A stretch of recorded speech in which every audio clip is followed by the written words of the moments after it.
नमस्कार, आप देख रहे हैं स्वदेश विशेष। मैं हूं आपके साथ प्रशांत पांडे।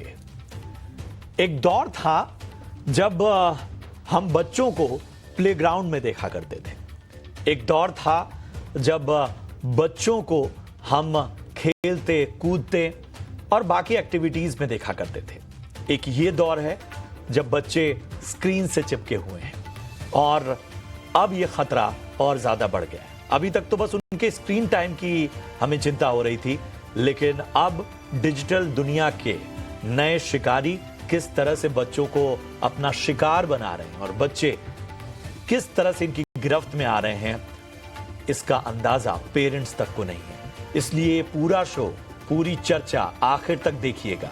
और एक इंटरनेशनल रिसर्च आई है जिसने इस खतरे की ओर इशारा किया है। आज उसी पर करेंगे खास चर्चा।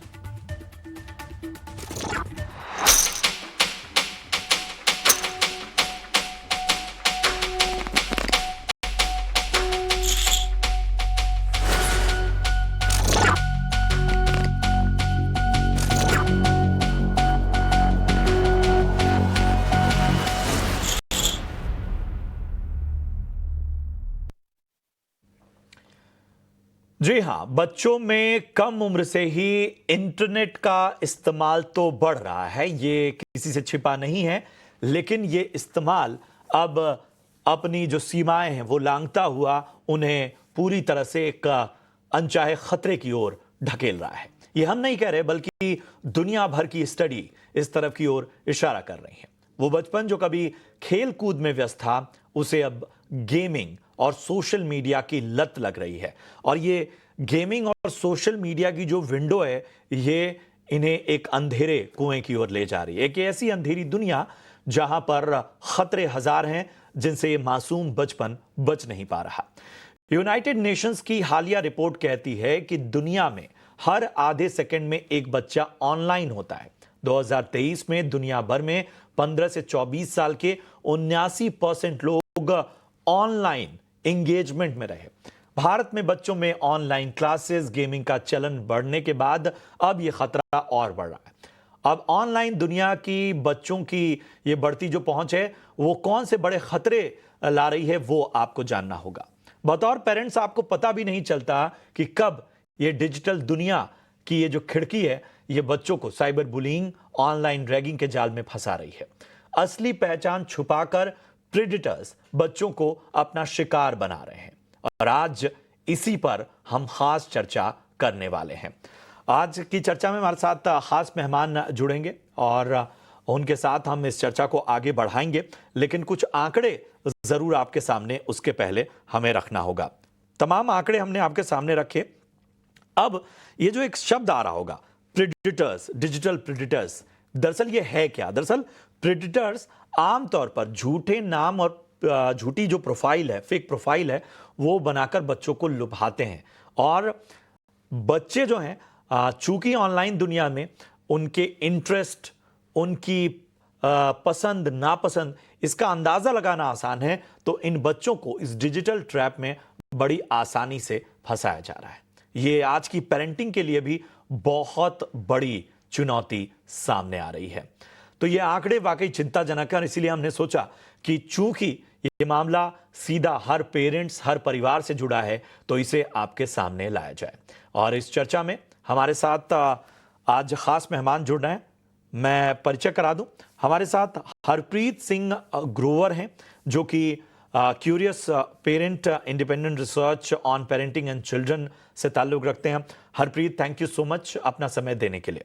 हमारे साथ इस वक्त धनराज वंजारी सर भी जुड़ चुके हैं, जो कि former assistant commissioner of police Mumbai में रह चुके हैं। Vanjari sir, thank you so much, आप हमारे साथ शामिल हुए।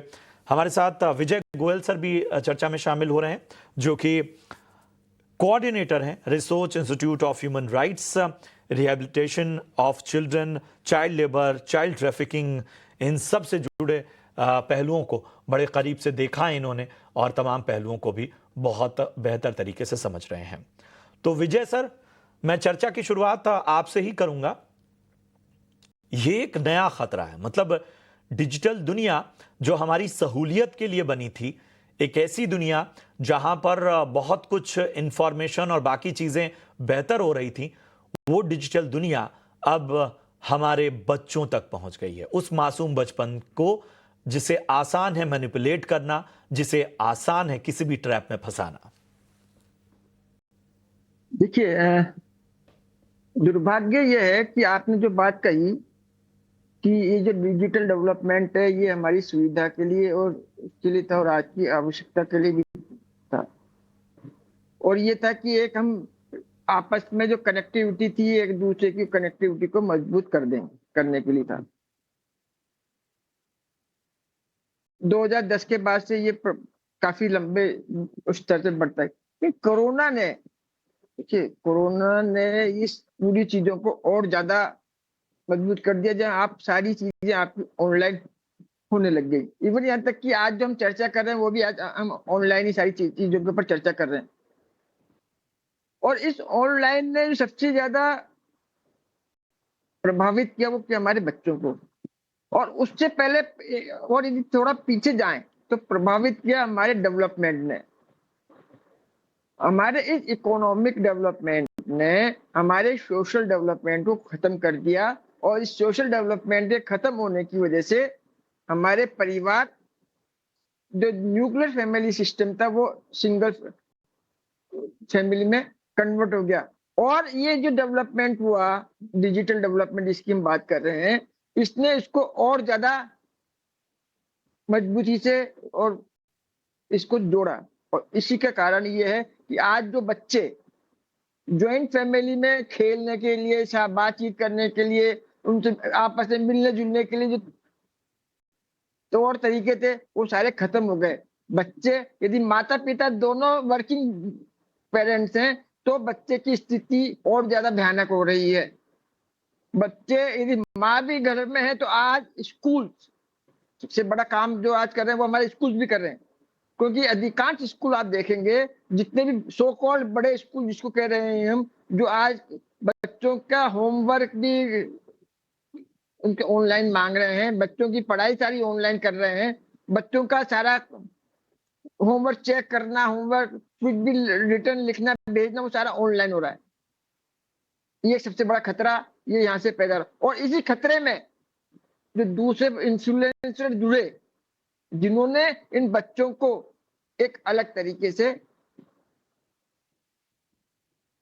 और गैम्बलिंग के माध्यम से या दूसरे माध्यम से छूने का प्रयास किया। वो सही और कह रहे हैं, उनको आप सही कह रहे बुलिंग हैं के सर। माध्यम और से ये कहीं ना कहीं उस बच्चे को भी एक कंज्यूमर समझ के उसको, उनके लिए वो एक हेड काउंट है उस पूरे बाजार में, और कहीं ना कहीं उसका इस्तेमाल किया जा रहा है।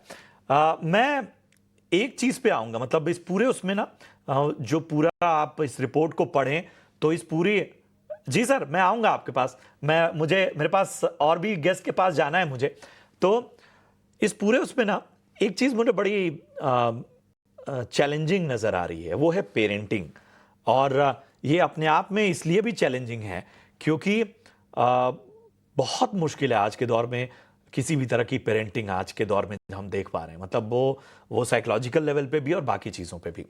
हरप्रीत, आपने तो मतलब बहुत ज्यादा वक्त गुजारा है, आपने तो शायद मतलब एक व्यापक ऑब्जर्वर की भी भूमिका निभाई है। पेरेंटिंग का पहला चैलेंज तो ये था कि ये थोड़ी बहुत जो निगरानी होनी चाहिए वो भी हो पा रही है या नहीं, मतलब पेरेंट्स निगरानी कर पा रहे हैं, देख पा रहे हैं अपने बच्चे को कि वो क्या कर रहा है, ये सबसे बड़ा चैलेंज। और यहां तो अब डिजिटल दुनिया ने उस चैलेंज को और ज्यादा बढ़ा दिया। मतलब मुझे यकीन नहीं हो रहा है कि इस तरह की गतिविधियां चल रही हैं, मतलब मैं हैरान था इस रिपोर्ट को पढ़ते हुए। नहीं, आई थिंक इंटरेस्टिंग टाइम है।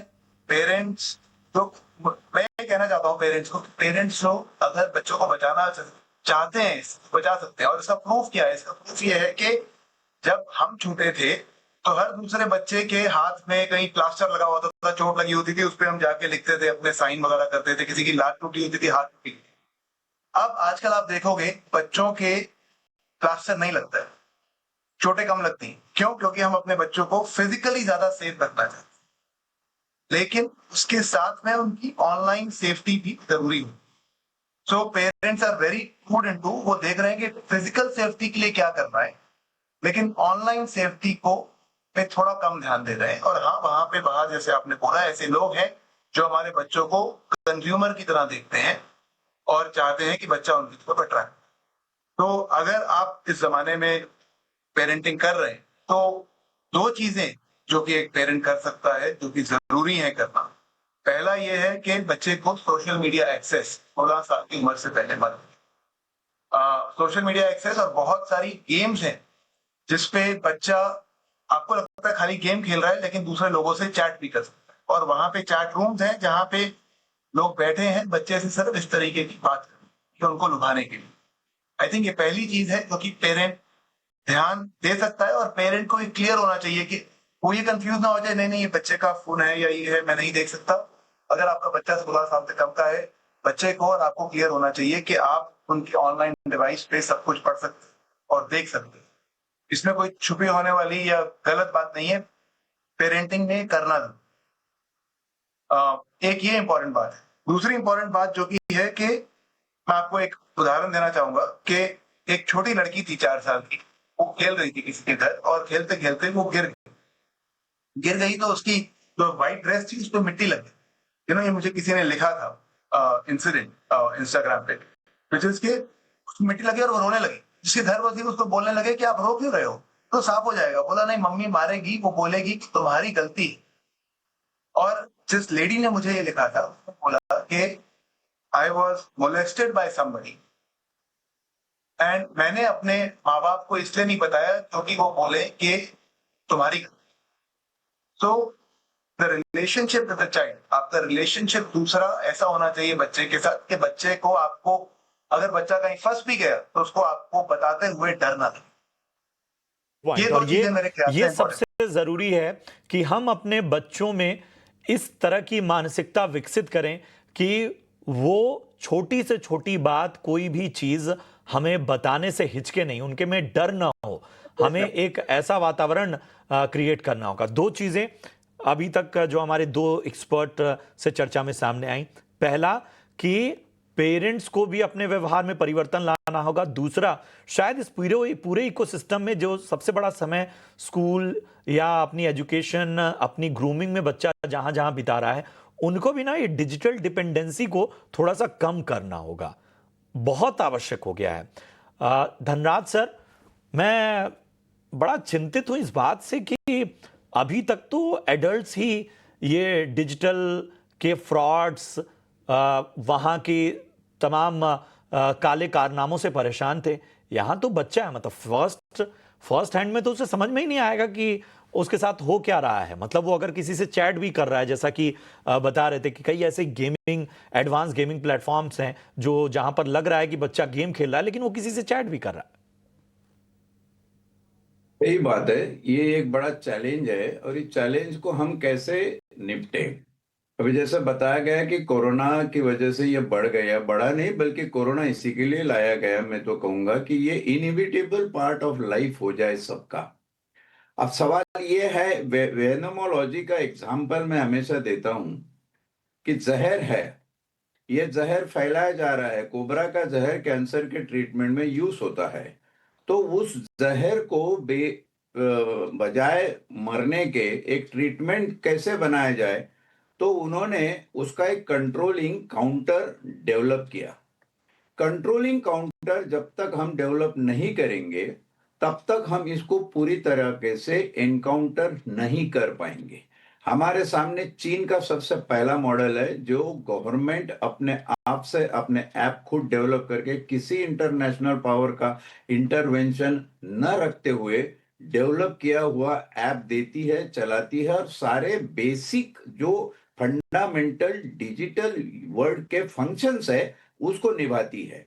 अब apart from information and schooling और जो भी होता है इंटरनेट के जरिए या मोबाइल के जरिए उनके इस पे ऊपर स्कूल से मैसेज आते हैं, उसके अलावे ये एक बात है सेफ्टी और सिक्योरिटी के लिए भी, जैसे ट्रैकिंग डिवाइस लगा दिया, बच्चे गुम न हो जाए, बच्चे की क्या हरकत है वो पेरेंट को पता चले, इसलिए तो ये सारे अपने तरह प्रोटेक्शन के जो मामला थे डिजिटल के वो बरकरार रखते हुए हमको cyber bullying, theft, identity theft and exposure to obscene, ये 2-3 जो इसके बुरे असर है, उससे अपने बच्चों को बचाना है। तो चाइना का मॉडल मेरे सामने आता है। दूसरा इक्वली इम्पोर्टेंट मॉडल ऑस्ट्रेलिया ने किया, जहाँ मेरी खुद की ग्रैंड डॉटर पढ़ाई करती है। वहाँ सरकार ने एक पर्टिकुलर एज को बिल्कुल बैन कर दिया। अब सवाल यह है कि जब उस एज के बच्चे किंडरगार्टन से लेके स्कूल में कहीं केजी वगैरह के क्लास में जा रहे होंगे, तो how they will feel protected and how parent will get the assurance that my child is protected. तो इसकी सारी जिम्मेदारी इंस्टीट्यूशनल बना दी और गवर्नमेंट ने इसकी जिम्मेदारी ले ली कि आपके बच्चे की जो ट्रैकिंग है, कहीं जाना है, कहीं आना है, क्या करना है, वो सब हम ख्याल करेंगे, उसको मोबाइल देने की जरूरत नहीं है इस पर्टिकुलर उम्र तक। हमने जब तक हमारी सरकार असहायता से हाथ फैलाकर कहेगी कि भैया इंटरनेशनल है, ये तो साइबर का है, देख रहे हैं, ये कर रहे हैं, हम कैसे कंट्रोल कर सकते हैं। वैलिड पॉइंट आपने हमें कहा इस कि दिशा में ये कंट्रोल बड़ी टेंडेंसी है कि जो इंस्टीट्यूशंस हैं, जो शायद सबसे ज्यादा जिम्मेदार हैं, ये सभी अपना पल्ला झाड़ लेते हैं और सारी जिम्मेदारी पेरेंट्स पर डाल देते हैं या परिवार पर डाल देते हैं। इस बीच हमारे साथ जाने माने साइबर लॉ सिक्योरिटी एक्सपर्ट पवन दुग्गल सर भी जुड़ चुके हैं। पवन सर, आप भी इस रिपोर्ट से गुजरे होंगे और मेरे ख्याल से इस रिपोर्ट से ज़्यादा आप लोगों ने तो ये सारी चीज़ें व्यवहार में और अपने ऑब्जर्वेशन में भी देखी होंगी। आपको हैरानी तो नहीं होगी, लेकिन सबसे बड़ा चैलेंज है कि भारत जैसे देश में जहां एडल्ट्स की को ट्रैप होने से हम नहीं बचा पा रहे हैं, वहां बच्चों के अधिकारों की रक्षा या बच्चों को इस तरह के प्रेडिटर से बचाना, मतलब ये तो बहुत बड़ा चैलेंज है। हमारे पास हैं टूल्स इससे बचने के? देखिए, आज हम लोगों की प्रिपरेशन लेवल एक राष्ट्र होने के नाते बहुत ज्यादा अच्छी नहीं कही जा सकती। हाँ, काम बहुत हो रहा है, सरकार बहुत काम कर रही है, लेकिन फिर भी जो तादाद है चुनौती की, जो उसका वॉल्यूम है, जो उसकी मैनिफेस्टेशन है, उसकी तुलना में मुझे लगता है कि हम लोग अपने रिस्पॉन्स मैकेनिज्म को बहुत ज़्यादा इफेक्टिव नहीं बना पाए हैं।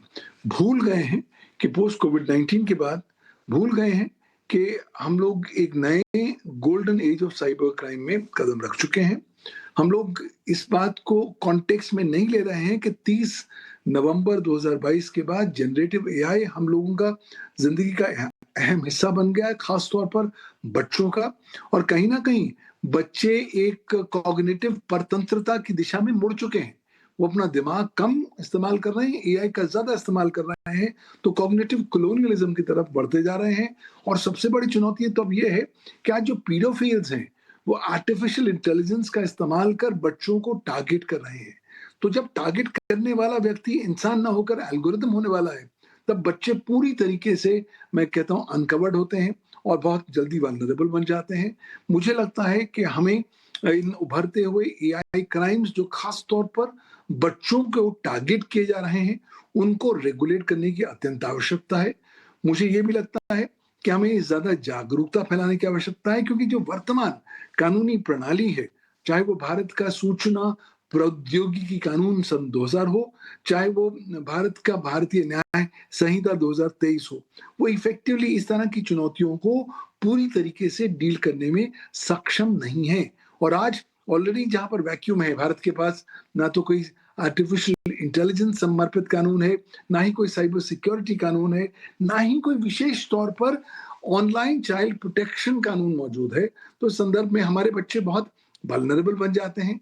इसलिए केवल अवेयरनेस, कैपेसिटी बिल्डिंग एकमात्र रास्ता होगा। दूसरा, सर्विस प्रोवाइडर्स की जिम्मेवारी को और ज्यादा परिभाषित करना होगा। आज हम अधिकांश तौर पर सर्विस प्रोवाइडर्स को एक खुली छूट दे देते हैं, भाई आपके पास तो statutory exemption from legal liability, आप मस्ती करिए। अरे भाई, आज जो है इन सर्विस प्रोवाइडर्स को जब तक आप जिम्मेवार नहीं ठहराएंगे ताकि वो प्रोएक्टिव कदम उठाएं, ताकि उनके प्लेटफॉर्म पर दुरुपयोग होकर बच्चों को टारगेट ना किया जा सके, तब तक हम बहुत ज्यादा आगे कारगर रूप से। आपने सही कहा, मतलब ये इस पूरे इकोसिस्टम के जितने स्टेक होल्डर्स हैं, जिनकी ज्यादा जिम्मेदारी है, शायद उन्हें थोड़ा और एग्रेशन दिखाना होगा और उनकी जिम्मेदारी शायद अब हमको बहुत ही बुनियादी तौर पर तय करनी होगी। विजय सर, क्या लगता है कि इस तरह की जो गतिविधियां हैं उसे लेकर साइकोलॉजिकल इफेक्ट्स पे या उसे लेकर जो अवेयरनेस होनी चाहिए, मतलब मैं ये कह रहा हूं कि स्कूल ही क्यों नहीं पढ़ा रहे हैं या स्कूल ही क्यों नहीं बता रहे हैं? मतलब मुझे लगता है कि साइबर बुलिंग या बाकी जो हम ऑनलाइन ग्रूमिंग वाले हिस्से की बात कर रहे हैं, मतलब मेरे ख्याल से तो ये स्कूल ने कभी एड्रेस भी नहीं किया होगा। देखिए, ये एक बड़ा ज्वलंत इशू है और दुर्भाग्य से नई शिक्षा नीति आ गई। नई शिक्षा नीति में भी हम इसके ऊपर कोई बात नहीं कर रहे। सीबीएसई ने कहा कि हर स्कूल में साइकोलॉजिस्ट होना चाहिए। अभी देश भर की हिस्ट्री देखें तो शायद 20 या 20%, 22% स्कूल होंगे जहां पर स्कूलों में साइकोलॉजिस्ट होंगे, जहां बच्चों के साथ बातचीत करें। इससे पहले दूसरी एक बात जो मैं पहले कहना चाह रहा था, देखिए, स्वीडन देश वर्ल्ड का पहला स्टेट कंट्री था जिसने पूरा ऑनलाइन सिस्टम अपने स्कूल्स में लागू कर दिया किया था। और स्वीडन ही पहला कंट्री है जिसने अपने देश में इस ऑनलाइन एजुकेशन सिस्टम को बैन किया है, क्योंकि वो समझ गया कि इस पूरे ऑनलाइन सिस्टम से बच्चों के मेंटली फिजिकली डेवलपमेंट में कितना बड़ा रिस्क पैदा हो रहा है। भारत की दुर्भाग्य यह है कि भारत अभी इन सारी चीजों में बहुत पीछे है। नकल करने में बहुत आगे है, लेकिन अभी भी हम बच्चों के साथ एक बहुत बड़ा जनरेशन गैप है। पेरेंट्स और बच्चों के बीच में गैप को देखे तो एक बहुत बड़ा जनरेशन गैप है जो इस साइबर क्राइम को बढ़ाने में मदद कर रहा है, क्योंकि बच्चा बहुत ज्यादा सीख चुका है और बच्चे के पेरेंट्स हैं यही पहलू निकल कर इस पूरी चर्चा में एक चीज ये बार बार निकल कर आ रही है कि जो हमारा कम्युनिकेशन है, चाहे वो स्कूलों में हो, चाहे वो खासतौर पे परिवार में हो, वो कम्युनिकेशन लैक बहुत बड़ा एक बहुत अहम भूमिका निभा रहा है। एक चीज हरप्रीत हमें बताइए, अब मैं कह रहा था ये साइबर बुलिंग दरअसल है क्या? मतलब मेरे ख्याल से बहुत जरूरी है एड्रेस करना इसे। साइबर बुलिंग हम सबको पता है। अगर एक बच्चा प्लेग्राउंड में गया और बाकी बच्चे उसके साथ नहीं खेल रहे तो वो वहां पे बुली हो रहा है या उसका नाम बोल रहे हैं, तो छोटा है, तो डेंगू है, ऐसा है, ये फिजिकली होता है। ये सेम चीज जब एक व्हाट्सएप ग्रुप में हो जो कि स्कूल ने बच्चों का बनाया है, बच्चों ने खुद बनाया है क्योंकि उनके पास अपना मोबाइल हमने दे दिया है, या ये एक चैट रूम में हो, जैसे रोब्लॉक्स गेम है, रोब्लॉक्स गेम भी चैट रूम अलाउड होते हैं, साइबर बुलिंग हो सकती है, या ये कहीं और। जब ये सेम चीज ऑनलाइन हो जहां पे बच्चे को लगे कि बाकी सब उस पर गैंग अप कर रहे हैं, तो हम साइबर, है ना। और मेरा विश्वास ये है कि हम सबने बात की कि गवर्नमेंट क्या कर सकती है, स्कूल क्या कर सकते हैं। मेरी बेटी है तो 9.5 साल की है, मुझे इतना पता है कि हाँ, मैं अवेयरनेस इसके बारे में क्रिएट करना चाहता हूँ सब जगह पे, लेकिन पेरेंट बच्चे के सबसे पास है। हम स्कूल में साइकोलॉजिस्ट रख सकते हैं, हम डिजिटल लॉज बना सकते हैं, सब कुछ जरूरी है और वो अपने सही समय में बनेगा, हमें उसके लिए लड़ाई करनी चाहिए। लेकिन अगर आप अभी एक बच्चे के पेरेंट हैं तो आप बच्चे के सबसे करीब है, आपकी रिस्पॉन्सिबिलिटी है कि आप देखें अगर बच्चे के साथ ऐसा हो, और वो देखने के लिए आप वाकई ये हमारी जिम्मेदारी है। इकोसिस्टम अपना काम कर रहा है, नहीं कर रहा है, देर सवेर करेगा, शायद इसके भरोसे नहीं बैठना होगा। वंजारी सर, जैसा आप एग्जाम्पल दे रहे थे, यहाँ क्या जो हमारा पूरा तंत्र है वो बाजार की इस तरह गिरफ्त में है कि बड़े फैसले नहीं ले पा रहा है? मतलब क्या वाकई हम इतने लाचार हैं कि हम अपने बच्चों के बचपन की परवाह नहीं है? मैं लाचार तो नहीं कहूंगा, मैं उससे आगे जाके एक कदम चाहूंगा कि क्या जो हमारे सत्ताधीश है वो ये चाहते हैं कि हमारी आने वाली नस्ल इंडिपेंडेंट सोच वाली न हो, ताकि हम जो कहे वही वो सुने, हम जो बताए वही वो अख्तियार करे। ऐसी नस्ल हम अगर नहीं चाहते तो हम स्कूल में cyber safety education number 1, number 2 sex education and number 3 cyber psychology, जो कि आज के दुनिया में सिर्फ 3 देश पढ़ा रहे हैं, चीन पढ़ा रहा है, जापान पढ़ा रहा है, डेनमार्क पढ़ा रहा है। हमने हमारे बच्चों को पहली स्टैंडर्ड से साइबर साइकोलॉजी में ट्रेन करना है कि तुम्हारी जो भी बातें आप ऑनलाइन करते हो उससे तुम्हारी मानसिकता को पहचाना जा सकता है, तुमको उनको टारगेट किया जा सकता है। साइबर बुलिंग ये उसी पे होता है जो बच्चा किसी की दी हुई धमकी को डर जाता है। तो ये सारे विषय हमारे एजुकेशन सिस्टम में आना बहुत जरूरी है। आ जाकर आप क्या कर रहे हो कि पेरेंट पे डाल रहे हो। ठीक है, मैं जिम्मेदारी से हाथ नहीं उठाना चाहता, लेकिन पेरेंट आज इतने परेशान है, उनके सामने कितने प्रॉब्लम जिंदगी के खड़े हैं कि आज नई नस्ल ये सोच रही है कि पेरेंट बनना चाहिए कि नहीं बनना चाहिए। तो साला बहुत बड़ा खतरा है। बच्चा पैदा कर दिया, उसकी परवरिश ठीक से नहीं होगी तो कैसे होगा। ये यहां तक प्रेशर आ गया है। मेरे ख्याल से इसमें दो चीजें होनी चाहिए, इंस्टीट्यूशनल रिस्पॉन्सिबिलिटी, अकाउंटेबिलिटी बिल्कुल बढ़नी सही कहा, चाहिए। बिल्कुल सही कहा आपने।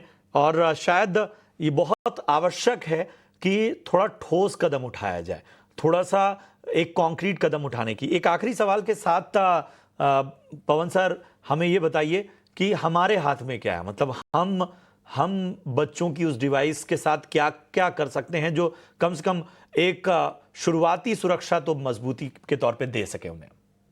बच्चों की डिवाइस आप छीन नहीं सकते, क्योंकि वो वापस आपसे ये डिवाइस छीन लेंगे। आवश्यकता है कि बच्चों को दोस्त बनकर उनके साथ बात करने का प्रयास किया जाए, उन्हें बताने का प्रयास किया जाए कि अब तो मानव मात्र उस लेवल पर आ गया है कि आपसे एक गलती हो गई तो आपका आजीवन प्रकार का जो फ्यूचर है वो खराब हो जाने वाला है। क्योंकि आर्टिफिशियल इंटेलिजेंस के साथ एक बार अपनी कुछ कॉन्फिडेंशियल इंफॉर्मेशन, पर्सनल जानकारी आपने शेयर कर दी, तो आर्टिफिशियल इंटेलिजेंस जब तक आप जिंदा हैं तब तक ना केवल उसको याद रखेगा, दूसरी बात उसका दुरुपयोग करके आपको टारगेट भी कर सकता है। तो इसलिए बच्चों को बताना है कि आप सतर्क हो जाइए, सावधान हो जाइए, अपनी जानकारी नीड टू नो बेसिस पर शेयर करें। और एआई, जिसको आप बहुत ही अट्रैक्टिव टॉय मान रहे हैं, एक बहुत विनाशकारी एक डीमन बन सकता है अगर आप केयरफुल ना हुए तो जितने हम बच्चों को लाइफ स्किल्स दे पाएंगे, उन्हें बता पाएंगे कि साहब आज की तारीख में चाहे आप पढ़ो या वाकई, ना पढ़ो, हमें बिल्कुल कोई मतलब नहीं, बिल्कुल आपको बिल्कुल, एआई का जितना सही ज्यादा इस्तेमाल मतलब करना यहाँ जरूरी है। कम्युनिकेशन का महत्व है, बाकी जो तमाम इस पूरे इकोसिस्टम के स्टेक होल्डर्स हैं उन्हें अपनी जिम्मेदारी समझनी होगी, और इसके साथ ही हमें अवेयरनेस, शिक्षा, अवेयरनेस पर बहुत ज्यादा जोर देना होगा। शुक्रिया करेंगे हम अपने तमाम एक्सपर्ट्स का। इस चर्चा को तो और लंबा खींचा जा सकता था, लेकिन एक समय सीमा है। लेकिन बहुत ही अच्छी चर्चा रही। उम्मीद करते हैं कि इसके जरिए बेहतर जानकारी लोगों तक पहुंचे और लोग इस खतरे के प्रति अपनी जिम्मेदारी को समझें। फिलहाल